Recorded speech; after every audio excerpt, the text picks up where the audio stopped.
السلام علیکم سامعین، 18 شعبان المعظم ہے، 22 مارچ ہے۔ سوشل انڈیا نیوز میں آپ کا خیر مقدم ہے۔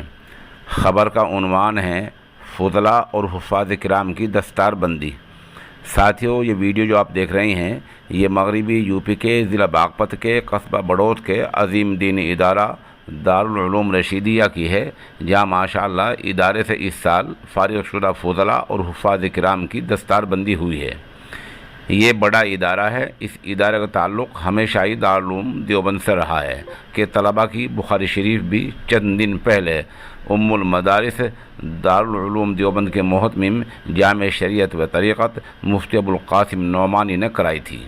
ادارے کے محتمم مفتی محمد ایوب صابر ہرسولوی ہیں، جو اسلاف کے نہج کے عالم دین ہیں، باصلاحیت ہیں اور ہمیشہ ہی اکابر علماء سے صلاح و مشورے سے کام کرتے رہے ہیں۔ 48 گھنٹے پہلے اس مدرسے کا سالانہ اجلاس عام ہوا ہے، جس کی شروعات دارالعلوم دیوبند کے استاد قاری سید محمد ارشاد کی تلاوت اور قاری یاسین و مفتی اکرم کی نعت پاک سے ہوئی ہے۔ ادارے کے محتمم مفتی محمد ایوب صابر نے سالانہ رپورٹ پیش کی، جس پر موجود علماء اور مؤسسین نے اطمینان کا اظہار کیا ہے۔ یہ اجلاس مولانا شعیب اللہ خان بنگلوری کی دعا پر اختتام پذیر ہوا ہے۔